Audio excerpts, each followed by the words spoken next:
Hello, everyone. Welcome to the Christian Humanist. I'm Damien. So today I'm going to do something different.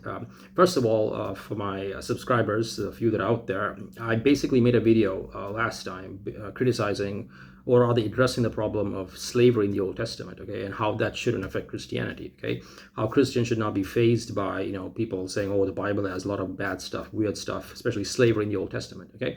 Now, when I made that argument, there are people in the comments saying, hey, look, but there is slavery in the New Testament, or at least the New Testament condones slavery, right? It doesn't seem to criticize it, okay? So that is a concern. And basically, this video is meant to address that concern, okay?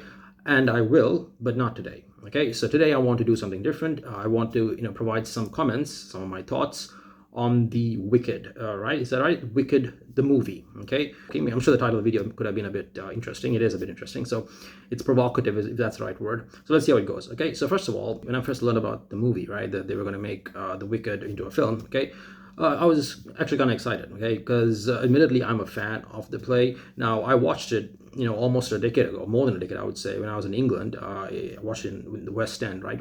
It's the West End where a lot of these plays take place in London, right? It's different in the United States. So I watched it, and of course, a lot of people, even though I did business and economics, I like the arts. I do find it very fascinating, the creative arts especially. And one guy recommended, this is really good, and you got to check it out. So yeah, eventually I got a ticket and I went and watched it. It was at the back, it was not close to the stage, but I did get a good decent view, and I enjoyed it. Okay, I love the music. I mean, I do I do have a thing for the West End. I'd say it's kind of, to take a step back, right? If you're in London, right, it was just like a multicultural city, multi-ethnic city, right? People of different ethnic groups, religious backgrounds, and so on. But the West End is very, how can I say, Western, right? It has a very European, or better still, a very British feel. Okay, if you've been to the West End plays, right? I've been to a few of them. The people in the audience are very British, right? Very European, if that makes sense, right? The girls who are sitting next to me that I'm were like two French people, and it has that sensibility. It has that aesthetic, dare I say, right? Which is kind of funny in a city like London, which is very multicultural. I remember one person I was speaking to, one girl who was a Muslim. We walk into Stratford, and if you go through the train stations, right, underground or overground, whatever, you have these posters, right, of these various places being advertised. And I was like saying, hey, aren't you into, the theater? And she was a, Londoner. She was born and raised in that country. But she said, oh no. She was like, what is this? I don't know. What is this Western theater, right? And no, she's a Muslim girl, and she's of course a different cultural background, right? But the point I'm trying to make, listeners, is that in England, in London, right, not everyone is really digging the culture, right? The West End, which sort of signifies and embodies Western culture, right? British culture, one could say, right? European culture in some respects, and that flavor, that aesthetic, right? That sensibility is not shared by everyone, okay? And that was reflected in the audience, okay, who are predominantly European, okay? Now, the reason I'm saying that, listen, why am I bringing this up here, okay, is to say that there's something uniquely Western or European about the lore, okay, of the play, all right? Now, in fact, to take a step back, the Wicked, right? Okay, there's something very Western, okay, very Anglo-American about the whole experience, okay, and that is something we need to consider, okay, when we engage this issue. So with that in mind, okay, now we get to the issue at hand, the Wicked, the movie, right, that's coming forth. Has it already been released? Anyway, the point I'm getting at, listeners, is that this movie, it's been in the works, and now there was news coming out of who the actors are. The trailer was out a few months ago. I think Paramount is doing it. And there was a case of the poster, right? The poster for the picture where, again, let me just put up a picture of the West End Theatre play poster, which is something which is iconic, right? Everyone knows this. It's really catchy, very artistic. That communicates a lot of meaning, and there's a lot of ethos, right, in that poster versus this one, okay. This is the film, the movie poster. And before I say anything, okay, the controversy began when someone picked up on this, right, and they did some edits. They basically changed certain aspects of the poster and made it, how can I say, more similar to the theatrical one. Is that the right word?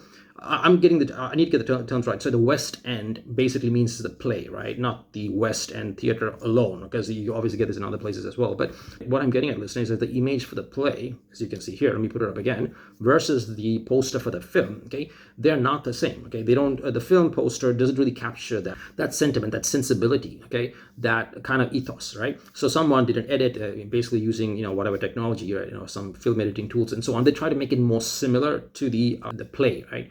Now, the problem is this was picked on by the actress, okay, the person playing Elphaba, right, one of the main characters, probably the main character, and she had a lot of things to say. She was not happy, right, she was upset, okay, and something about erasure, or that she's being erased or something like that. Okay, fine.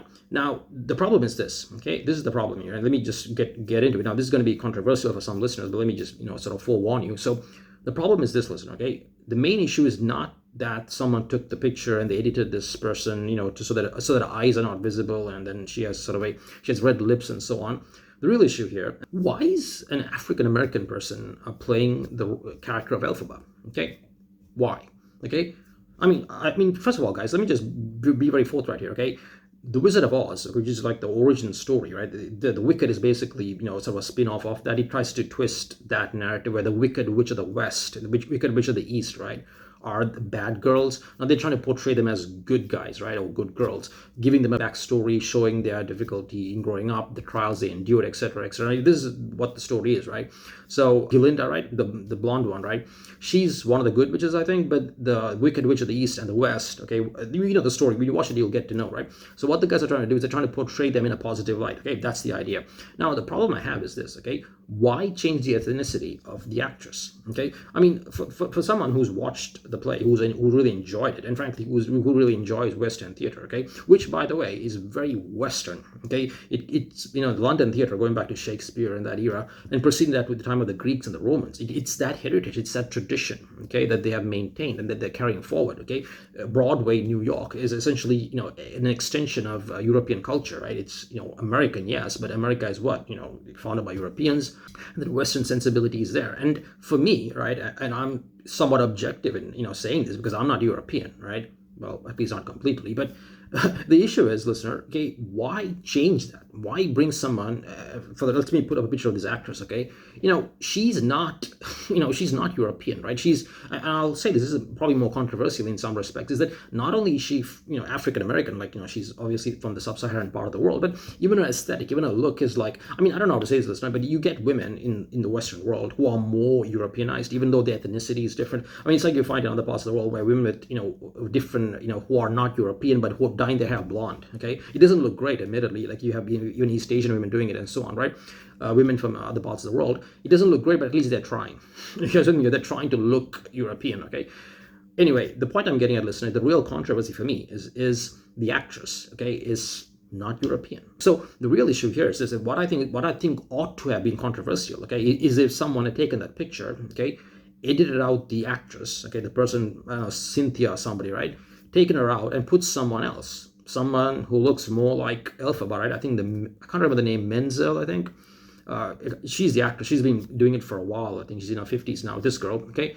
If someone had taken a person, okay, a European or someone from that part of the world, okay, put them in, okay, and edit them into that poster, right? That would have been controversial because this whole idea of being erased, you're in the movie, okay? You're the star of the show, okay? You're going to be there and people are going to see you, right? Anyway, the subtlety part, we can leave it aside. But my question is, listener, why isn't there enough concerns, or why isn't there enough questions about, why they're changing the ethnicity of the actress? Okay, why is it so important to put it bluntly, guys, to remove white people, okay, from the big stage? That's my take on this. Okay, if I'm going to be a bit cynical and I don't know, conspiratorial, okay, I mean, just look at the cast for the record. Okay, I already mentioned the African actress, her role in it, but then the other one, right, Glinda is played by Ariana Grande, who is, she has Italian heritage, I think, but she's not. She's not a blonde, right? If you look at the actress who does Glinda in the West End play, right, she's very European, right? She's British, I think. Blonde hair with one could say Northern European features. Now you can say I'm digging too much into this. I'm trying to nitpick and so on. But guys, listen. Okay, these things are significant. Okay, these things are important. Okay. I don't know how to say this really. The culture and values and traditions, there is a certain aesthetic, there's a certain sensibility, okay, that needs to be preserved, okay, that needs to be upheld. And if you bring in people who don't really look the part, okay, this is my opinion, by the way, it does undermine it, okay. For the record, guys, I don't think I want to see someone who looks like me in a play taking place in that magical world. You guys with me here, right? It's a bit like The Witcher, okay? I'm a big fan of The Witcher, right? Why is The Witcher so successful? Okay, let me just throw up a few clips here. Look at there's Michelle Yeoh in this movie. There's another East Asian actor, right? Why are these guys there? Okay, I understand the diversity, inclusivity things are all the rage these days, but what's happening is that it's coming at a price. Okay, they're removing, okay, the European, okay, the Western aesthetic from Western stories. In the spirit of fairness, listen, let me put it this way, right? let's just say someone makes a story about, I don't know, some African myth, right? I mean, we have the Black Panther movie as an example, but any kind of movie or story or play that is based on African myths and legends and so on, and then you bring in European actors to play that role. How would it look? How would it seem? Or in a South Asian context, like an Indian context, like you have the, I don't know, the Mahabharata, I think, right? Is that right? Those fantasy, the Hindu traditional stories, right? You wouldn't want to have Europeans playing them. You'll have people from India or that part of the world doing it, wouldn't you? I mean, that's what I'm trying to say here. Okay, why is it somehow acceptable and normal? And this is a trend, listener. I mean, some of you may know the Cursed Child. I think the Western play for Harry Potter. I think the Harry Potter play, which had an African American actress playing Hermione. Right. Here's a picture as well. I mean, and this is a recurring thing. I just don't understand it really. And by the way, there's even a bigger question. In fact, even Elon Musk tweeted this, right? This whole business of what is it, anti-red hair people? Like people in Hollywood, for example, are removing people with red hair, something like that, right? You're going to be hard pressed to find a red-haired actress, okay, authentically, right? I mean, even Mary Jane, played by, was it Kirsten Dunst, I think? Even she's a blonde, tinted her hair. But anyway, listen, what I'm getting at is this, okay? The controversy is not that, people changed the poster and that they made eyes and she's getting erased. I mean, give me a break, right? The real issue is this, okay? The people who are getting erased, it seems to me, are Europeans, okay? Specifically Northern Europeans, okay? People with, sort of like Slavic, Aryan features, okay? And in my view is that's, having such features, like being authentic, being faithful to the source material in some ways, if you use the expression, okay, is not exactly a bad thing. In fact, and this is the final point I will make, which is a controversial one, right, is that especially in the non-Western world, right, especially in the East, okay, especially in East Asia, one could even say Southeast Asia, but really East Asian countries like Thailand, Philippines, certainly Korea, Japan, and so on. Japan is a good example, right? Is that there is a certain, how can I say, a positive outlook towards Western European sensibilities, right? Aesthetically speaking, okay? Dare I say, even when it comes to physiognomy, and dare I say, race, okay? I mean, look, I'm a big fan of anime, okay? I love anime, right? In fact, these days, that's all I watch. I mean, I've really gotten sick of Western movies and, drama and whatever, right? They're so politically correct, right? With all the diversity and inclusivity. It's not just the race, right? It's just how male characters are portrayed with strong female characters. People like Critical Drinker have really, gotten into this, so I don't want to say more on that. But really, though, it lacks that aesthetic, it lacks its sensibility. And as it happens, the Japanese, the anime world, okay, is a very, paradoxical way, because it's Japanese, right? Their sensibility, their aesthetics is very European. Okay, recently I've been watching Legend of Galactic Heroes, I think. This old anime, right, which has been remade a few years back, and it's really good. I like it. And if you watch the show, I mean, guys, that they take that to the extreme. Okay, the show is basically a highly Europeanized empire, right? Which is, I mean, basically built off the Second German Reich. Okay, they're based off the Second German Empire, right? You get the aesthetics and so on, right? And the actors are all European, Northern Europeans specifically, red hair, blonde hair, blue eyes, that sort of thing, right? And they just sort of pushed fully in that direction, okay? And you see more of that in East Asian literature, materials, right? Entertainment and so on, okay? I'm just throwing that out there for the listener to consider. I'm not, trying to say anything, or maybe I am.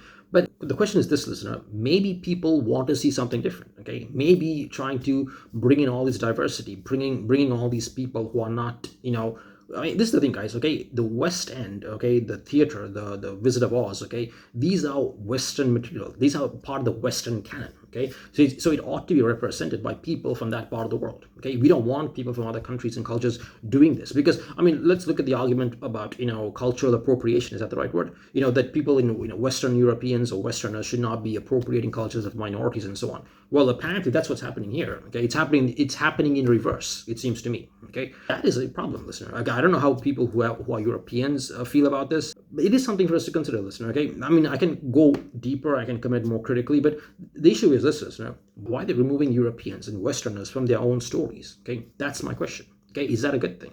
I don't know. For me, it doesn't seem so. All right, guys, this is The Christian Humanist. I'm Damien. Hope you like it. See you guys next time.